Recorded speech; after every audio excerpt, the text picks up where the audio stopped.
Tidak hanya pemilik toko Sri 65 di Seririt Buleleng dirugikan atas kesalahan administrasi yang diduga dilakukan pihak PT HM Sampurna. Ibu Tuyase bersama istri Ketut Sukenadi selaku pemilik toko Natuna di Singaraja juga bernasib sama dengan menanggung kerugian mencapai 2 miliar rupiah lebih dan hubungan kemitraan diputus sepihak oleh PT Sampurna. Putu Yase saat ditemui di toko Natuna yang berlokasi di Kampung Anyar menuturkan awalnya penjualan kemitraan dengan Sampurna sejak 2014 berjalan dengan baik. Kemudian pengurangan penjualan dirasakan saat pandemi mewabah. Namun setelah pandemi, kekurangan untuk biaya operasional toko masih dirasa, sehingga Putu Yase mencari sumber dana untuk mensupport operasional toko dengan cara menjual aset berupa rumah dan meminjam uang dari keluarga dan melalui bank. Kemudian ia menelusuri kebocoran keuangan dalam usahanya yang didukung dengan informasi yang didapat saat pergantian sel Sampurna pada Januari 2024.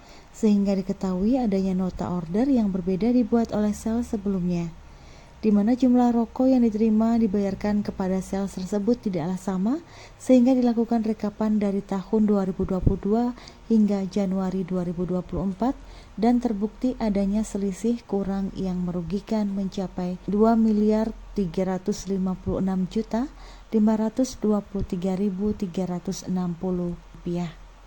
Putu Yase yang sempat meminta salinan nota tahun sebelumnya namun tidak diberikan oleh pihak Sampurna.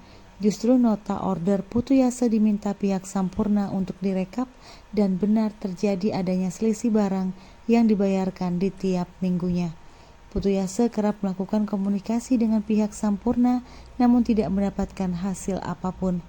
Karena tidak menemui titik temu dengan pihak Sampurna, Putu Yase juga mengambil langkah untuk menyelesaikan masalah ini ke ranah hukum dengan melayangkan gugatan ke PN Denpasar seperti yang dilakukan pemilik toko Sri 65 Seririt Buleleng. Yang jelas dia hanya minta salinan dari pihak saya dan kemudian dicek, direkap, terjadilah selisih di setiap minggunya. Yaitu yang saya bayarkan kurang lebih 150 juta sekian. Nah kemudian setelah saya cek ternyata ada selisih sekitar 50 juta lebih. Itu per minggu ya Pak? Ya, 1 minggu.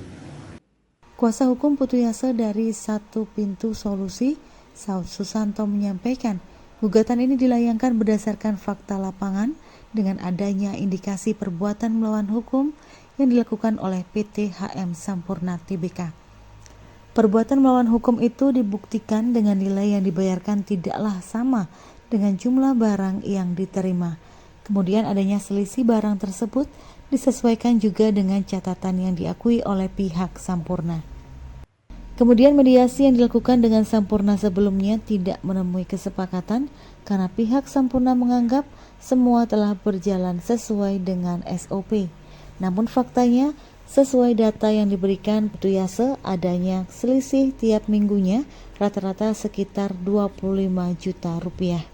Dalam mediasi, pihaknya juga sempat meminta untuk melakukan special audit atau pemeriksaan khusus namun tidak dilakukan oleh pihak Sampurna. Lagi-lagi Sampurna berdalih hal ini sudah berjalan dengan sesuai SOP.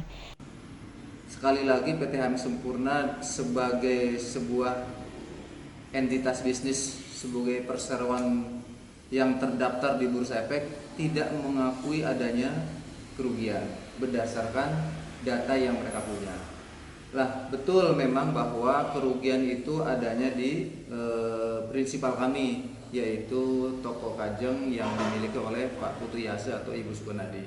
Jadi kerugian tersebut sangat merugikan tentang perputaran bisnis yang dilakukan atau yang dialami oleh Pak Putu Yase dan istri. Terus yang kedua, kami juga sempat dalam mediasi non litigasi meminta adanya special audit dan general audit, tapi Sampurna dalam hal ini PT Sampurna diwakili oleh beberapa orang tetap mengatakan bahwa semua sesuai dengan SOP yang dilakukan oleh PT HM Sampurna. Adapun beberapa kerugian yang dialami oleh toko Kajem atau toko Natuna, yaitu pertama uang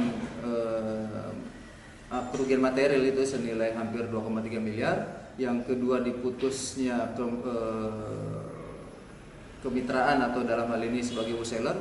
Kuasa hukum Suryantama Nasution melanjutkan hubungan kemitraan yang terjalin sejak 2014 antara kedua belah pihak menjadi cacat lantaran adanya selisih antara kuantiti barang yang diterima dengan pembayaran yang dilakukan oleh toko Natuna. Sehingga Suryantama Nasution mempertanyakan tanggung jawab dari PT HM Sampurna Tbk kepada mitranya dengan kredibilitas yang dimiliki dan dikenal masyarakat luas selama ini. Dengan munculnya permasalahan ini secara terbuka disampaikan kepada pihak terkait untuk melakukan perannya seperti OJK atau Bapepam agar mampu menelisik ke bawah sampai bagaimana emiten melaksanakan perannya di lapangan. Dipandang permasalahan ini kemungkinan besar tidak terjadi pada toko Natuna saja dan dipastikan berdampak luas. Jika tidak ditata kelola dengan baik disebut akan menjadi snowball effect atau efek bola salju dengan korban bergulir selanjutnya. Kita sangat-sangat ingin menyampaikan ini dengan cara terbuka bahwa peran-peran operator, regulator, pemerintah, misalnya saja ada OJK Bapepam di sana, itu mereka harus mampu menelisik bawah sampai bagaimana emiten ini melaksanakan perannya di lapangan. Misalkannya saja bisa dilakukan dengan cepat oleh BEJ suspend.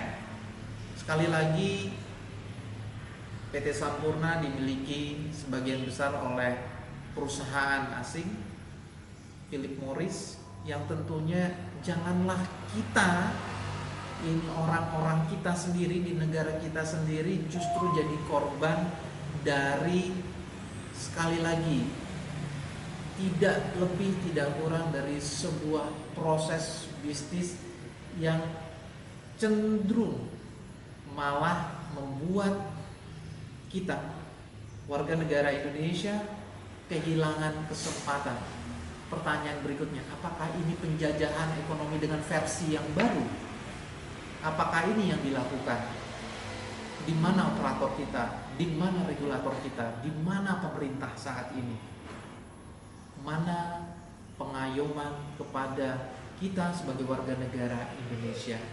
Dengan masuknya perkara ini di PN Denpasar, seharusnya penjelasan yang telah disampaikan secara keseluruhan menjadi pertimbangan majelis hakim dalam mengambil keputusan-keputusan pada proses persidangan. Kabar Bali Hits mengabarkan.